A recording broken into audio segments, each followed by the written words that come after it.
السلام عليكم، اهلا بيكم في حلقه جديده من برنامج عشاق السيارات.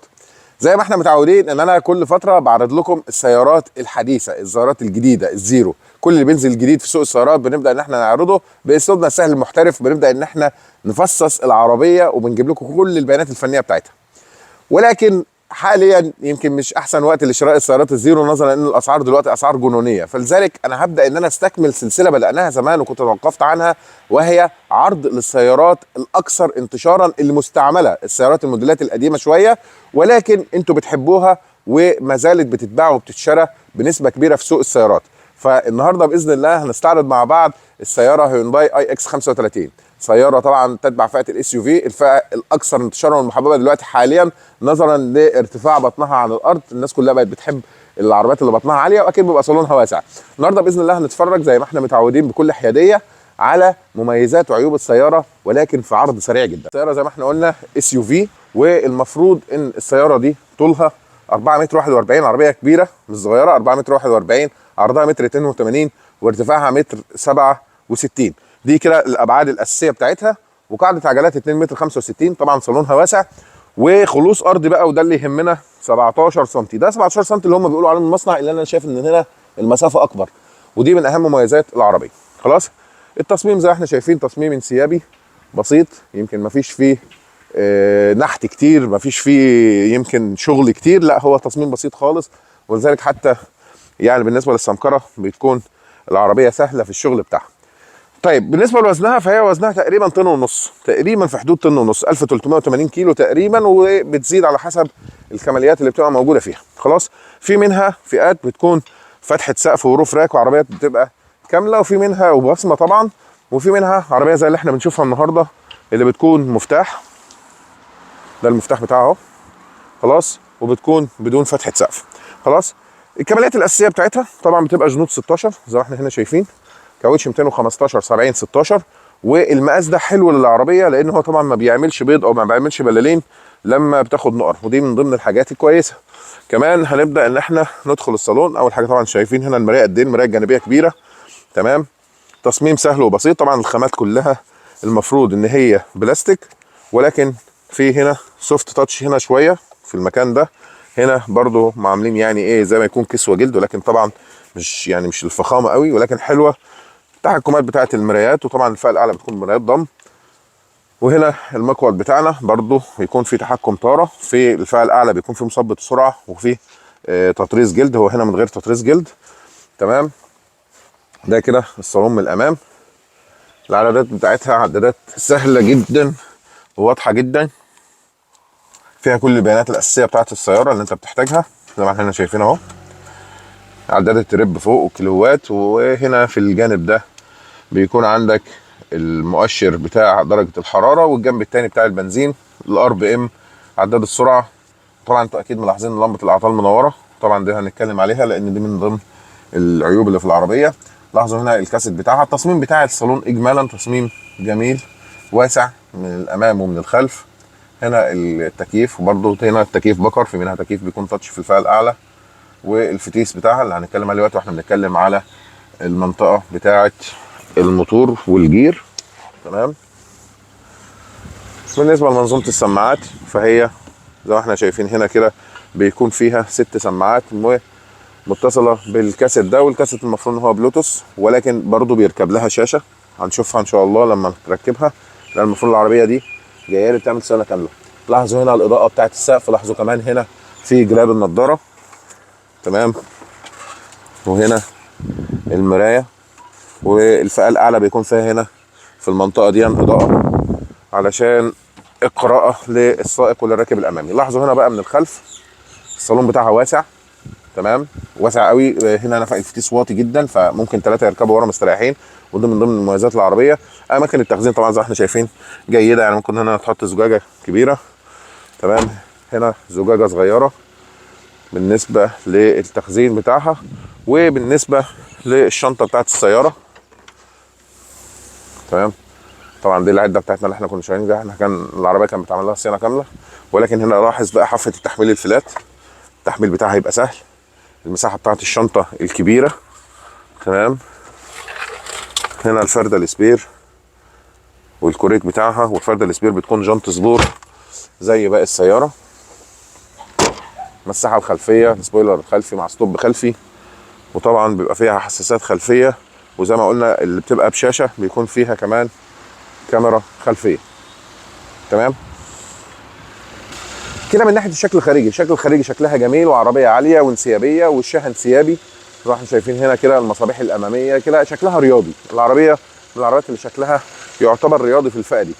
طيب احنا كده اتفرجنا على الشكل الخارجي والداخلي، خلينا دلوقتي نتفرج على المحرك بقى، القلب النابض، وده من اهم النقط في العربيه. خلينا نبص عليه مع بعض. ودلوقتي مع القلب النابض للسياره، محرك السياره، والعربيه دي المفروض ان هي نازله بموتور 1600 سي سي جي دي اي من هيونداي، وطبعا الموتور ده منتشر في عربيات كتير هيونداي وكيا. الموتور ده المفروض ان هو موتور اعتمادي سهل الصيانه، موتور دلوقتي منتشر، قطع غير متوفره، ودي من ضمن بقى المميزات بتاعته. الموتور ده المفروض ان هو بيحقق قدره 135 حصان و156 نيوتن عزم. استهلاكها في البنزين يعتبر متوسط بالنسبه للفئه بتاعتها، يعني هي مش الاوفر وليست الاكثر استهلاكا، لان شكلها انسيابي، فهي حلوه في المعقول. طبعا الموتور ده مرتبط بجير من 6 سرعات اماميه، والجير او الفتيس الست سرعات بتاع العربيه دي برضو من الفتيات اللي قطع غيارها موجوده، صيانتها سهله ومتداول، وبنعرف ان احنا نعمل فيه شغل مش زي عربيات تانية بيكون متعب شويه امرك شويه. لا، التكنولوجيا هنا بسيطه وسهله، ودي من اهم مميزات العربيه. طيب ما زلنا حتى الان بنتكلم عن المميزات، بس فين العيوب؟ هنتكلم عليها دلوقتي باذن الله. ولكن دي كده المنظومه بتاعت الباور ترين، او المنظومه بتاعت المحرك ونظام نقل الحركه بتاعه اللي هو الفتيس. الاثنين زي ما قلنا سهلين، بساط، شغالين، قطع غير متوفره، استهلاكهم في البنزين مقبول، مش احسن حاجه، مقبول. طبعا الارقام اللي هم كاتبينها ان هو 5.8 لتر لكل 100 كيلو طبعا مش موجود، مش بيتحقق الا في حالات قياده يعني محدوده. بالنسبه للجنط والكاوتش زي ما احنا قلنا، العربيه الاساس بتاعها بيكون 215 60 17، ولكن بيركب عليها مقاسات ثانيه لحد 18 بوصه زي ما احنا شايفين، اللي هو 225 55 18. ده كده المقاسات اللي بتركب عليها. ولكن زي ما قلنا مع الطرق بتاعتنا، مع طبقات الطرق بتاعتنا، فبيكون الافضل كاوتش ده. من ناحيه نظام التعليق، فهو نظام التعليق من الخلف ومن الامام نظام مستقل، وده مساعد العربيه انها تبقى مريحه في المطبات. زي ما احنا شايفين هنا الفرامل ورا ديسكات، ولكن ديسكات مصمته، ومن الامام بتكون ديسكات مهواه، ولكن الفرامل ديسكات ورا وقدام.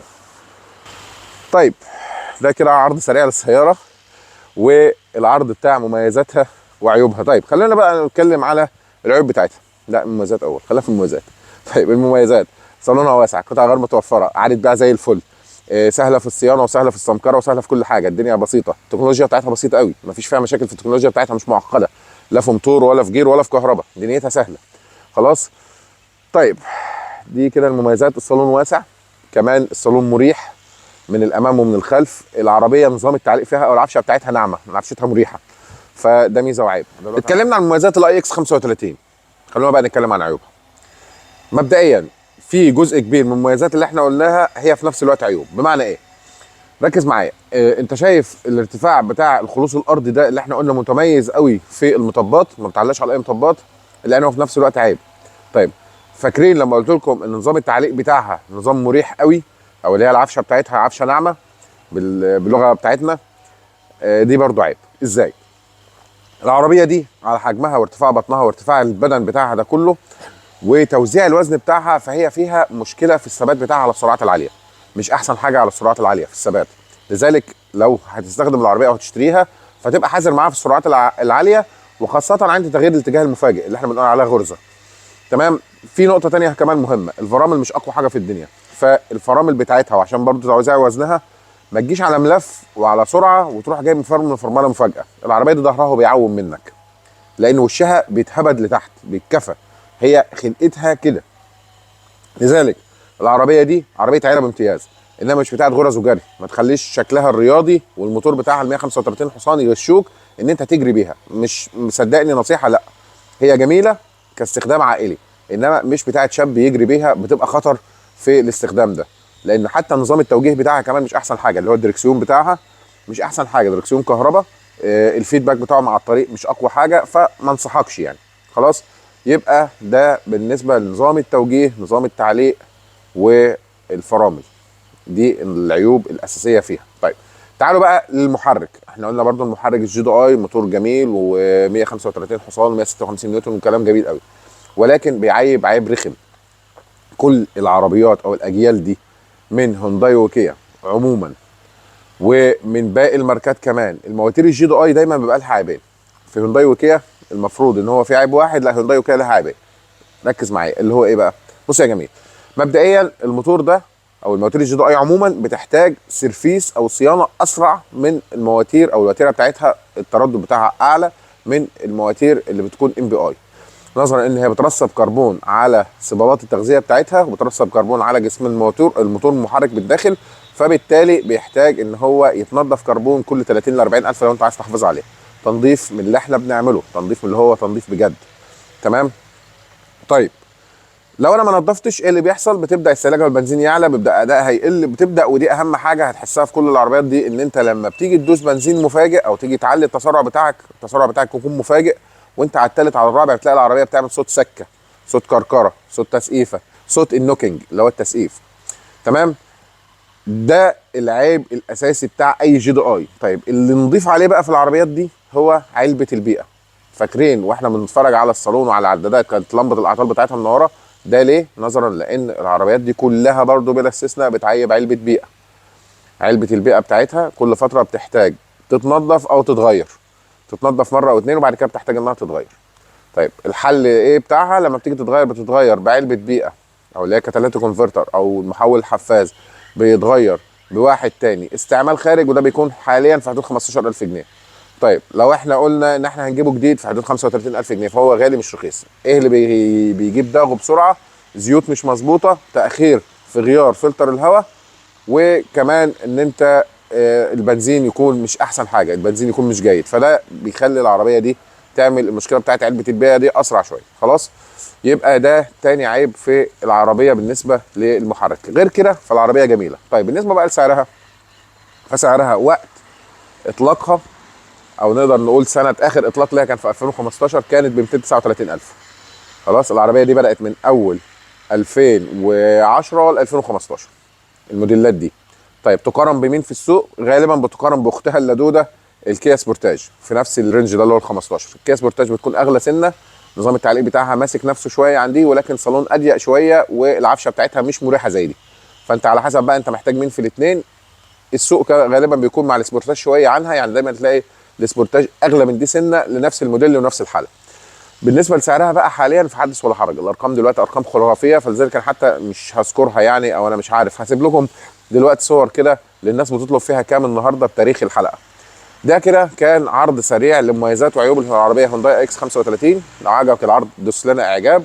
لو انت حابب بقى تتفرج على اي عربيه ثانيه انت حابب ان انت تشتريها وعايز تعرف مميزاتها وعيوبها، اكتب لنا في التعليقات، وانا باذن الله احاول ان انا اجيبها لكم في عرض برضو ان شاء الله سريع ومميز وحيادي وباسلوبنا السهل المحترف. اشوفكم باذن الله على خير في ريفيوهات جايه كتير وحلقات جايه اكتر.